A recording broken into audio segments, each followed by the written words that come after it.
Hey YouTubers, this is the GSTV reviewer coming at you with another video for you guys today. So it's been a while since I've come up on here and decided to do another video pertaining to the GSTV Obscurities chronology. It's an installment that I haven't abandoned officially, but it's been almost 2 years since I've done my most recent installment of the GSTV Obscurities, where I basically take a show and discuss on that said television show that's been forgotten over time. Lately, I've been reminiscing on a particular television show from my childhood, and this particular show, unlike some of the previous installments I've done up in that point, isn't necessarily going to be a scripted live action program or an animated series in particular. It's actually going to be a sort of reality show that I've been reminiscing about. And this particular show that used to come on Fox Family from the late 90s and even the early 2000s. For some of you youngsters that stumble upon this video that are wondering what the hell is Fox Family is, that station you may know familiar with as Freeform. Now, back during the tail end of the 90s, so we gotta go back to 1998 because this was around the time when Saban had purchased the Family Channel, which was better known to be a channel that was focused more on Christian-based programming, sort of like what you're seeing with the Hallmark Channel. As a result of the purchase, going into 1998, by the time we got to August, the Family Channel would eventually become known as Fox Family. Fox Family was geared more towards a younger crowd, particularly children, teenagers, and young adults, while taking into account that this channel is geared towards a more general family-friendly audience. So it's not like, what you're seeing now with Freeform, where they would just show like a lot of adulterated television shows or movies that are deemed unsuitable for children. It still maintains some of the family friendly essence of what the original Family Channel was. Like, while it was still showcasing a lot of family friendly content, this was sort of be a precursor to a lot of the tween fare that you would end up seeing with ABC Family with their original shows, and even going into the Freeform era. In a way, Fox Family was a channel that really centered around of like original content and even a lot of shows that they acquired from other networks, and particularly the Fox Kids block, where they would showcase a lot of reruns of older Fox Kids shows and shows that had already been canceled at that point. Even other shows such as like Real Ghostbusters, and they showcased a lot of like Canadian programs like Big Wolf on Campus, Three Friends and Jerry, The Adventures of Shirley Holmes, which was all those shows came from Canada, particularly on a channel called YTV, which was kind of like basically the Canadian equivalent to a channel like Nickelodeon, and even for a time Fox Family, because ironically enough, Fox Family would acquire some of the shows from that channel that they were deriving influence from. If you look at some of the bumpers and some of the promos pertaining to the advertising of some of these shows that they were airing at the time, in some ways, Fox Family derived a lot of its influence from YTV. And they even had some of those programming blocks like The Basement and Tuna Casserole. You had Made in Japan, which was like a block full of like anime-based shows that they would air like Sunday mornings, like Digimon, Monster Rancher, Flint the Time Detective. Even for a short time, they even played reruns of Mega Man.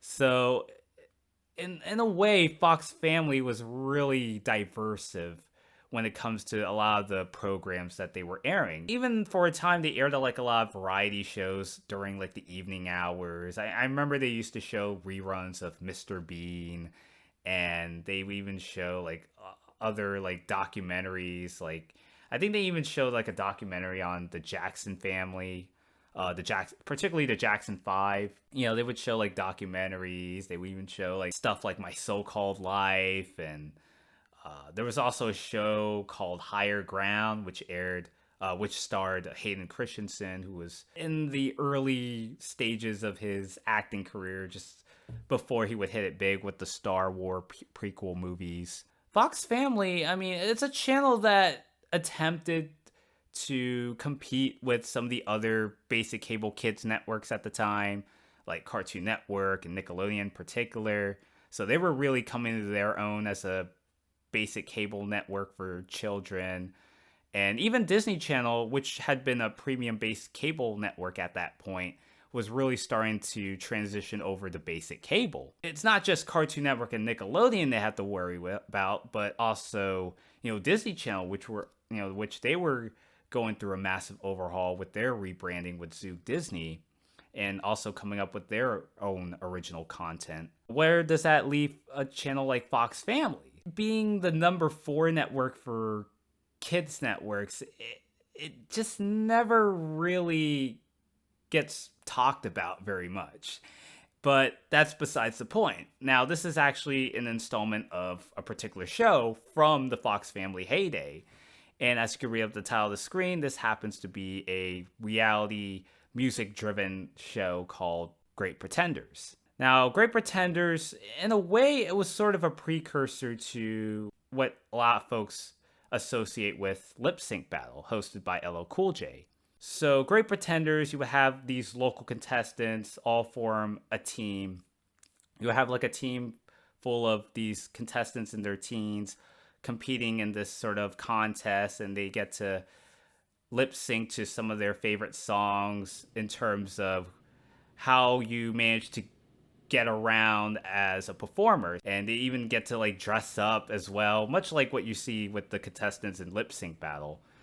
But unlike what Lip Sync Battle is, where you have these contestants being particularly celebrities, but Great Pretenders, you would have like all these average kids all compete in this sort of competition or contest. And so they didn't really over relied on like celebrity involvement. Like you didn't have like someone like Terry Crews come out there and lip sync to Vanessa Carlton's 1,000 Miles. But this is just a bunch of local contestants from all across the nation, and I guess you could say even across the globe in a way, where they would all kind of band together and they would try and see like who has the best attempt at lip syncing. But the Great Pretenders was hosted by Stacey Ferguson, who y'all folks associate her more as Fergie, and going on to have massive success with the Black Eyed Peas. You also had her bandmates as well, with Renee Sandstrom, who along with Fergie were both contestants and real life friends of Kids Incorporated. And they even formed a group together along with Stephanie Riddle to form the Wild Orchid. They hosted the show for a couple seasons, and then towards the end of the series, Fergie had left the band, and so the show had already ended at this point, because even at that point, by the time the Great Pretenders have ended, so Fergie was already getting in touch with will.i.am of the Black Eyed Peas, and so little would we realize that she would eventually become one of the most high-profile artists in, even of all time. Even at that point with the Black Eyed Peas, like they weren't necessarily the mainstream hip-hop group that you all be familiar with, because they were kind of more like underground with their fair share of like conscious rap that was basically the centerfold of their music. When Fergie joined the group, and then they would go on to release Ella Funk, so going for a more radio-friendly sound, and then it basically blew up from there. So it wasn't long after the Great Pretenders had ended that, eventually one of their musicians, she would break out really huge. Stephanie Riddle and even Renee Sandstrom are still active in the business. For a time, they were together along with Fergie, and even in the mid-90s, they even had a couple hits. And I think after their first album, they had a couple follow-up albums after that. They didn't really get off the ground. Like, some of their albums didn't really sell very well. The only vehicle that they had was Great Pretenders. They didn't seem to properly get off the ground like other pop groups that were starting to hit big at that point. Because, you had Spice Girls that were huge in the UK, and even not just internationally, but once they blew up in the US. So, they really came to their own at that point. And, even the Backstreet Boys, and, you even had groups like All Saints coming in. Yeah, so Wild Orchid was just kind of the group that just kind of felt left in the background when you had all these pop groups start coming into their own and kind of leading into this kind of craze that was going on in the pop music scene at the time. Because whether you were part of a boy band or if you were part of like a girl group, Wild Orchid was kind of lost in the mix in a way, unfortunately. But this particular show was sort of like their vehicle. This was actually more like a contest to see like which team has the best stage presence when it comes to lip syncing.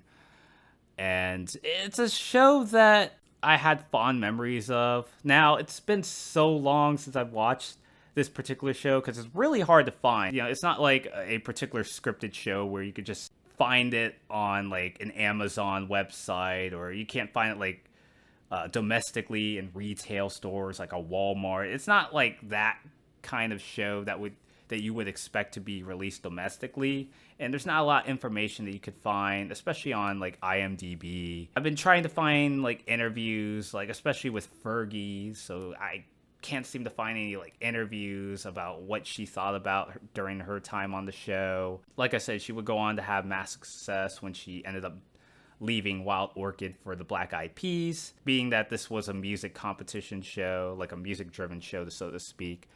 So a lot of the music that you would find would eventually be blocked for copyright reasons, especially on like a site like YouTube. But there are a couple clips that you could find. I did remember that they would used to play songs like, Third Eye Blind's Never Let You Go. They would play songs that were pretty much relevant during that time frame. Like, they would even play like stuff like the Backstreet Boys. I remember they even played It's Gotta Be You at one point. Which is hard to believe because that song wasn't even a single. I don't think it was even released as one. I think the one would be like the single that would eventually be the follow-up to Show Me the Meaning of Being Lonely. So I did remember a time where it was in consideration that they would have Don't Want You Back or It's Gotta Be You as one of the singles, but it turns out that they were never released as such. But it was actually pretty shocking that they even played a song that wasn't even released in the radio or even had a music video for it. So I remember that was actually pretty shocking for the time. But they probably play like Britney Spears, considering she was really huge during that time. So it wouldn't surprise me if they did. I really wish that there was more footage out there, but unfortunately you can't really find them anywhere else, not even on like Dailymotion, for instance. But you'll find some like VHS quality rips of some of these said performances. I think around this time, like when Great Pretenders was canceled, so I remember Disney had announced its purchase of Saban's library and Fox Family Worldwide, and that likely had something to do with the fact that some of the Fox Family original shows were already getting canceled, Great Pretenders being one of them, even with shows like Big Wolf on Campus and State of Grace, and a couple other shows to name a few. Great Pretenders, I remember generally liking this show overall. Some pretty fond memories of it, even watching it as a kid and even watching it with my sister growing up. And they would always play it during the weekends, and even I think they might have aired it on like weekdays. When it's all said and done, I thought that was a really solid show overall, and it's a show that I think kind of gets forgotten over time. It's been so long since it's been off the air. But in some ways, it was definitely ahead of its time. It was, like I said, the precursor to Lip Sync Battle on the Paramount Network. So what do you guys' general thoughts are concerning about Great Pretenders? Did you have any fond memories watching this show? Leave down your comments in the comment section below. I would gladly hear your guys' thoughts. Till next time, this is the GSTV reviewer signing out.